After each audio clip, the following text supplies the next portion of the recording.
자, 여러분, 이재명의 반일에 대해서 궁금하다. 이게 문현무상님이 얘기해 주셨는데, 일단 이재명의 정치를 한번 보자고요. 이재명의 정치는 기본적으로 뭐 그 전에 정동영계에서 시작했다, 뭐다, 이런 얘기는 그냥 훅 건너뛰고, 이재명의 성남시장부터 얘기를 하자고 하면, 이재명 시장의 정치는 기본적으로 재정 확장형 포퓰리즘이죠. 그러니까 세금을 써서 사람들을 만족시키는 그런 포퓰리즘입니다. 근데 문제는 그런 포퓰리즘이 성남에서는 꽤 통했어요. 꽤 통할 수밖에 없는 이유는요, 여러분. 성남에서는 별 문제가 없었던 이유는 성남이란 곳 자체가 세출 확장을 해도 별 문제가 없는, 그리고 세입이 확장이 되는 곳이었단 말이에요. 재정 자립도가 대단히 높은. 거기 보면 판교부터 해가지고요, 여러분. 판교 텍터빌리부터 시작해서 그거죠. 상가, 뭐 산업, 그러니까 주거, 상업, 산업이 전부 다 계속 흥하는 곳이었단 말이에요. 엄청나게 빠르게. 성남이란 곳 자체가 재개발도 하고, 구시가지 재개발부터 시작도 또 있고, 그리고 이제 신시가지 개발도 있고, 뭐 이렇게. 요번에 이제 대장동 같은 데도 있고, 그렇단 말이에요. 그러니까 성남에 참 좋은 시절을 함께 했었던 시장이 이재명 시장인 거죠.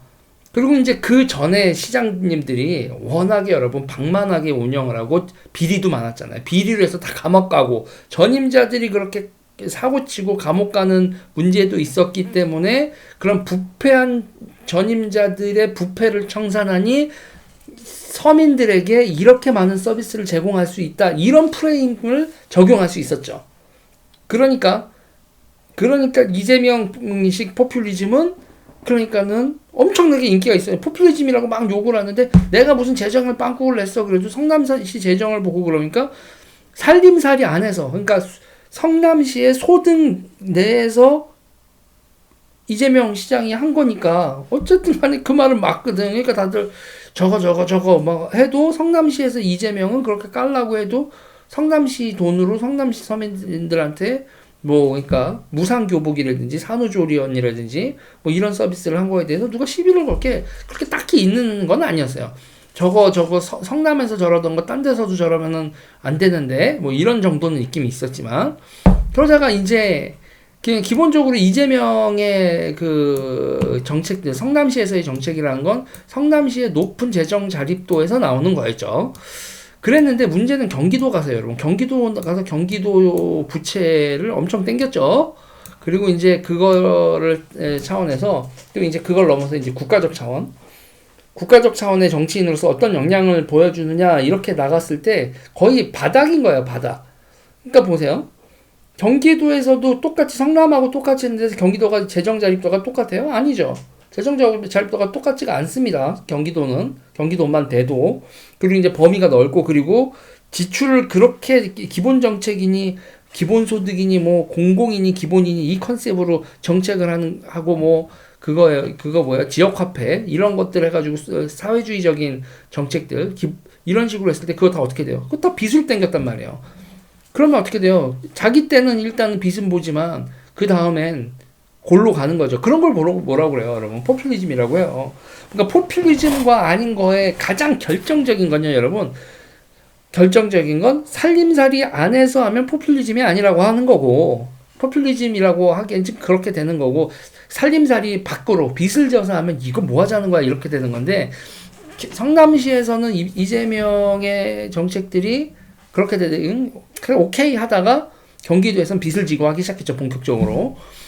그리고 이제 국가적 차원의 아젠다, 예를 들면서 외교 같은 아젠다 이렇게 되면은 왜 이런 거에 대한요 할 말이 없어지는 거지. 할 말이 없어지는 게 아니라 지금 이 사람 이런 거에서 이때까지 딱 같이 정치를 하고 있었던 사람들의 색깔 그대로 드러나는 거죠. 어떤 사람들이에요, 여러분?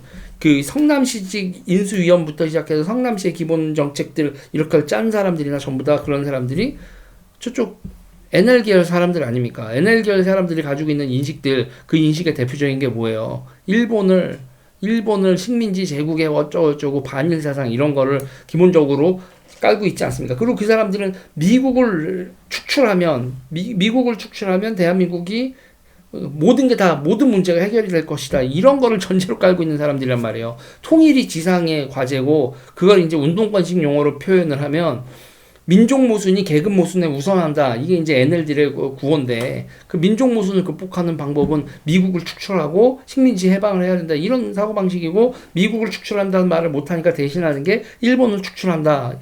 그러니까 약한 고린 각근에서 미국과 일본 중에서 하나만 관계가 나빠져도 동맹은 무너뜨릴 수 있다. 그러면서 우리가 미국에 대한 감정은 좋잖아요. 반미하고 미국하고 동맹 끝내자. 이걸로 동의를 얻어낼 수 없으니 일본하고의 문제를 계속 제기를 하는 거죠.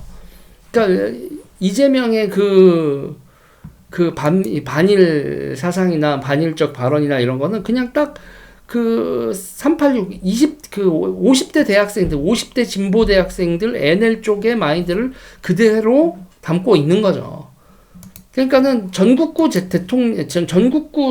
정치를 하기에는 역량 미달인 사람이라는 거를 티를 퍽퍽 내고 있는 거예요. 그냥 성남시 시장만 했어야 될 사람이 어쩌다 대통령 후보에 민주당 당 대표가 돼서 한국 정치를 어지럽히고 있는 거죠. 저는 그렇게 보고 있습니다.